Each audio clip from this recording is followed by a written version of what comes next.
Shalom,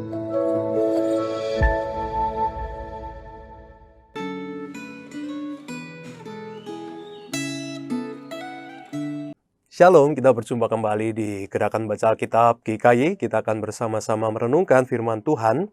Pada kesempatan hari ini dari Markus pasal yang ke-7, Anda silahkan membaca firman Tuhan dulu di Markus pasal 7, dan setelah itu kita akan merenungkan beberapa bagian yang akan kita bahas pada hari ini. Nah, setelah kita selesai membaca, mari kita bersama-sama berdoa. Tuhan, kami mempersiapkan hati kami untuk boleh merenungkan firman Tuhan. Kami akan membahas beberapa bagian hari ini. Tuhan juga berbicara kepada kami. Tapi kalau ada bagian-bagian lain dari firman Tuhan yang menyentuh hati dan hidup kami juga persilahkan firman Tuhan itu untuk boleh menyertai kami. Terima kasih, kami serahkan waktu perenungan pada kesempatan ini dalam penyertaan daripada Roh Kudus. Kami berdoa dalam nama Sang Penebus, Yesus Kristus.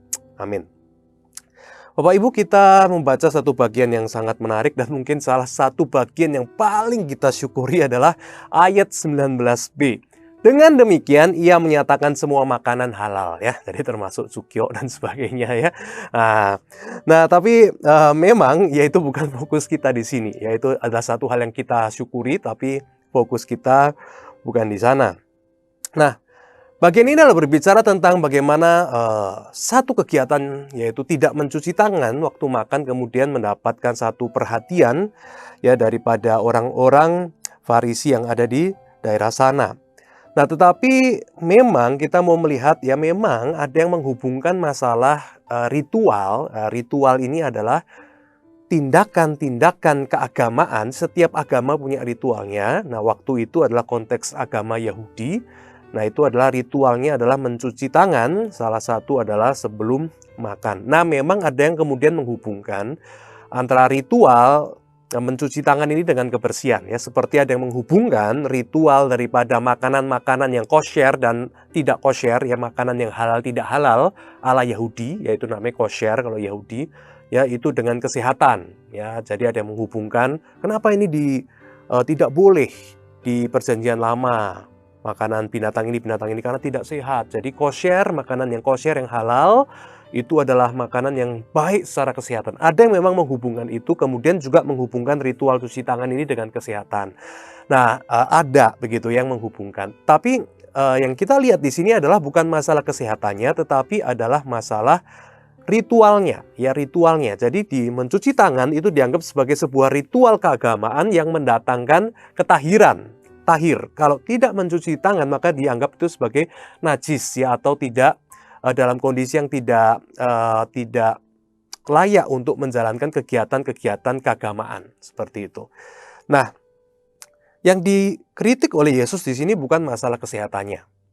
Jadi Yesus nggak bilang, kita nggak usah cuci tangan, nggak apa-apa, makan kok begitu, dengan iman kita akan sehat. Bukan seperti itu. Tetapi adalah konteks agama Yahudi waktu itu melihat kalau kita mau makan harus cuci tangan, sehingga kita menjaga kondisi kita itu tahir, ya, bisa tetap berdoa sama Tuhan, bisa tetap datang ke bait Allah dan seterusnya, ya, kondisi yang tahir. Kalau tidak cuci tangan, maka kamu itu menjadi najis, perlu melakukan lagi ritual-ritual lagi yang lain supaya kamu dirubah dari kenajisan kamu menjadi tahir kembali, begitu. Nah, yang Yesus kritik di sini adalah bukan masalah kesehatan, tetapi adalah ketika tradisi dan ritual itu menjadi sesuatu yang sudah kehilangan intinya yang penting. Kehilangan intinya yang penting. Nah, ini kan seringkali terjadi gitu kan. Makanya Yesus juga katakan langsung di situ. Contohnya dia katakan, ya, kamu itu, ya, sudah mengganti begitu, ya, akan kebenaran firman Tuhan dengan tradisi-tradisi kamu begitu. Ayat 8, perintah Allah kamu abaikan untuk berpegang pada adat istiadat manusia. Nah, ini bahaya. Ayat ke-8 dikatakan.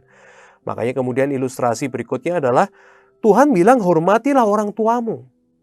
Tapi adat istiadat kamu dipoles sepertinya semakin soleh sampai kemudian itu kalau dikatakan kamu sudah kasih persembahan kepada Tuhan, kamu nggak wajib lagi kasih atau memperhatikan orang tua kamu untuk kebutuhan dana mereka. Nah, ini yang ayat 8 ditegur banget. Ini kadangkala kita manusia ini, Yesus bilang kurang lebih, ya, kita bisa bikin hal-hal yang kayaknya bagus, bahkan buat Tuhan, sepertinya buat Tuhan. Tapi pada akhirnya, begitu dipoles, ditumpuk dengan kegiatan ritual tradisi, akhirnya inti pentingnya itu hilang. Inti mendasarnya itu kita lupa apa. Yang kita ingat adalah tumpukan-tumpukan tradisi dan ritual yang di atasnya. Nah, makanya Tuhan kan bilang ya, masa sih gitu begitu caranya ya. Tuhan kan juga bilang hormatin orang tuamu, begitu kan. Jangan lupakan hal itu juga gitu. Nah, Bapak Ibu, ini adalah satu hal yang kita terus dalam kehidupan kita perlu pikirkan ya. Tradisi di gereja, tradisi di keluarga, tradisi yang kita lakukan, ritual-ritual yang kita lakukan bisa baik, tapi nggak boleh kehilangan akan intinya. Nah, saya tahu di antara kita bilang, oh saya nggak hilang intinya kok, saya selalu jaga-jaga gitu ya. Bagus ya, tapi saya akan kasih hal, ini bukan hal yang kita boleh dengan mudah bilang, oh saya tidak akan jatuh, terjebak di dalamnya. Nah, contoh adalah kalau kita masuk ke tradisi ya, bulan lalu baru Imlek. Berapa banyak orang yang tetap ngumpul Imlek keluarga? Gitu kan, oh banyak gitu kan, tapi berapa banyak setelah ngumpul Imlek duduk main handphone sendiri, nggak ngobrol. Kenapa? Karena kita tahu kita sedang ada masalah sama dia, kita malas ngobrol sama dia. Ya kita ngobrol sendiri gitu ya, kita WhatsApp sendiri, kita nggak ngobrol, kita ngumpul, tetapi nggak ada relasi. Nah, tradisi dijalankan, baik, begitu kan? Tetapi apakah di situ betul-betul itu gunanya kita ngumpul? Imlek gitu ya, bagi hongpao, angpao, itu kan? Masih bagi ya, tradisi dijalankan, tetapi waktu kita bagi gitu ya, kita bagi dengan tidak ada kerelaan hati.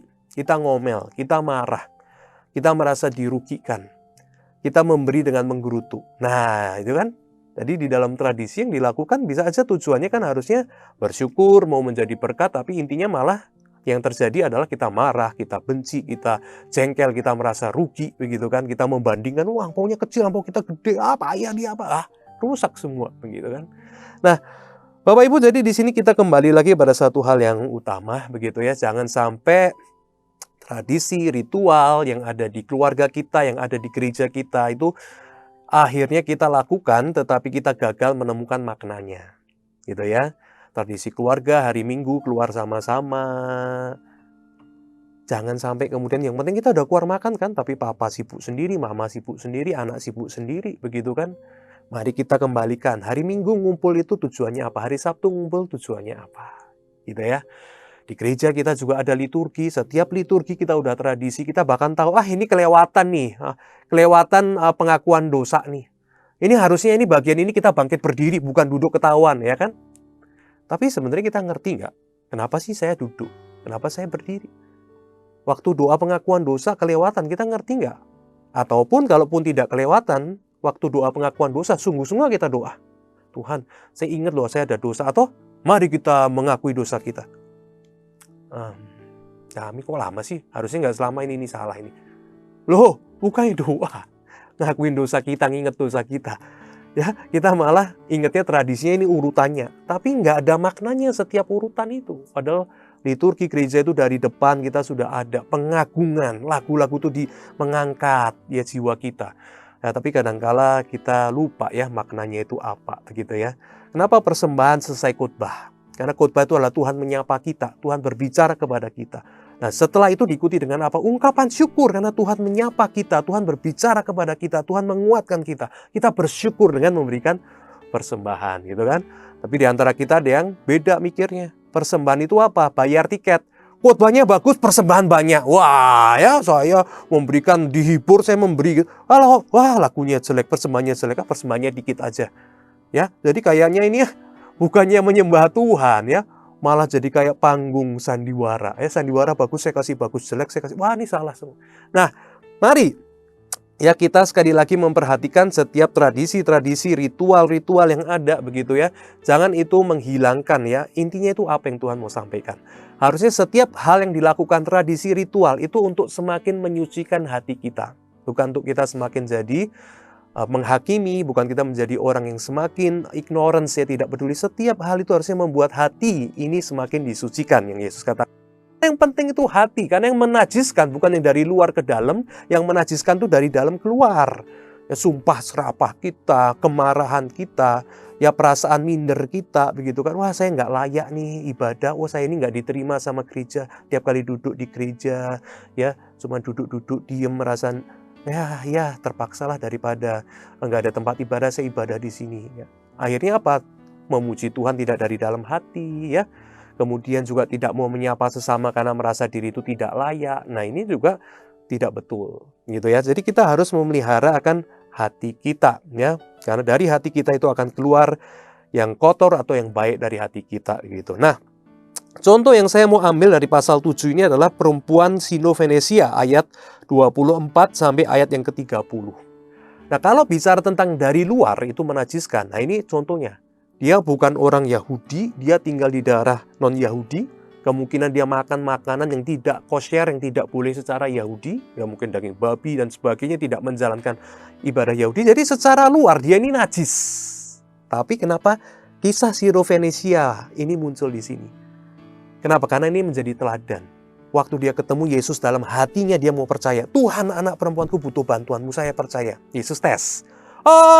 Masa gitu saya ini dari Mesias Yahudi bagi-bagi makanan kepada orang yang non-Yahudi. Dibandingkan dengan apa? Dibandingkan dengan anjing. Anjing itu adalah sesuatu yang menajiskan. Tidak kosher. Tapi waktu dibandingkan apa? Dia bilang, saya memang seperti anjing. Saya ini najis secara luar. Tapi dari hati dia bilang dia percaya. Tuhan Mesias mau bagi apapun juga. Sisa-sisanya saya mau ambil. Saya percaya sama kamu. Di dalam hatinya ada iman percaya. Dalam hatinya dia percaya ada kebaikan Tuhan. Dalam hatinya dia percaya saya datang kepada Tuhan yang baik. Tuhan yang baik akan mendatangkan kebaikan bagi anak saya yang kerasukan, yang jahat. Saya mau percaya, saya mau berserah. Ini hati yang kudus, hati yang suci, hati yang mau mencari Tuhan. Hati yang mau percaya kepada Tuhan. Nah, inilah yang menguduskan. Tuhan Yesus bilang, pulang. Jadilah apa yang kamu perlukan. Aku tahu, aku mengerti, dan aku campur tangan dalam hidup kamu dan hidup anakmu.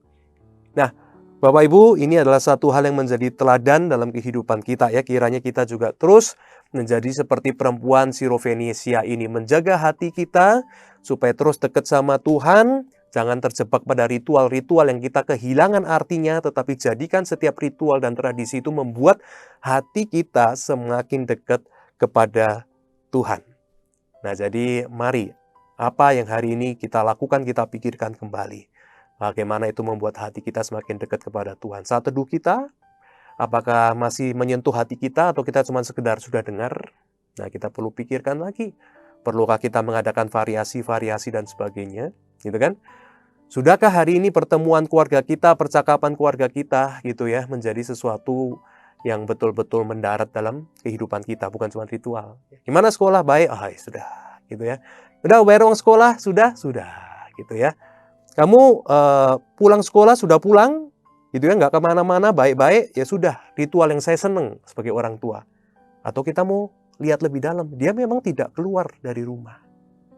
Dia ada di rumah atau dia pulang tepat waktu jam 8. Tapi apa yang dia lakukan setelah itu? Nah, jangan sampai kemudian ritual, kamu udah pulang belum? Jangan malam-malam sudah pulang. Sudah itu kita sudah puas. Kita perlu menanyakan. Kita pengen dia pulang rumah kenapa? Kita pengen dia aman. Kita pengen dia selamat. Kita pengen dia ada waktu dengan keluarga. Nah, itu sudah tidak tercapai. Atau ritual itu terjadi, yang kita atur aturan-aturan itu terjadi, tetapi tidak mencapai tujuan yang sebetulnya mau kita capai. Bersama dengan Tuhan, bersama dengan orang-orang yang kita kasihi. Kita pikirkan kembali, kita doakan kembali, dan kita bilang, Tuhan hari ini saya mau melihat kembali. Mau membawa kembali semua ritual, tradisi, aturan-aturan. Itu untuk mencapai tujuannya yang Tuhan mau. Bukan sekedar dilakukan saja. Mari kita bersama-sama berdoa. Tuhan, kami merenungkan bagian ini, Tuhan bicara kepada kami, tolong supaya kami boleh sekali lagi tidak terjebak kepada ritual-ritual dan penghakiman, tetapi kami boleh terus memikirkan kembali bagaimana mau mencapai tujuan yang terbaik yang Tuhan mau ciptakan, Tuhan berikan kepada kami sekalian, kepada jemaat Tuhan melalui setiap tradisi-tradisi, ritual-ritual, kegiatan-kegiatan, aturan-aturan yang ada. Kalau ternyata sudah tidak membuat kami semakin dekat kepada Tuhan, biarlah Tuhan menuntun kami, supaya kami bisa memperbaikinya, kami bisa membuat reformasi, kami bisa membuat variasi-variasi, sekali lagi untuk kami boleh mencapai tujuan, yaitu apa? Hati kami Tuhan semakin dekat kepada Tuhan, hati kami semakin dikuduskan oleh Tuhan, hati kami semakin meresap akan kebenaran dan kekudusan Tuhan. Ya Tuhan, jagalah hati kami, dan jagalah juga kami untuk boleh selalu memiliki kepekaan. Apakah yang kami lakukan secara rutin ini menjadi hal yang membawa kami semakin dekat sama Tuhan dan semakin menyucikan hati kami, atau menjadi hal yang akhirnya kami lakukan secara kami tidak sadar, tetapi sebetulnya tidak membawa kami kemana-mana. Terima kasih Tuhan, adalah doa kami dalam nama Yesus Kristus kami berdoa. Amin. Tuhan berkati kita sekalian. Amin.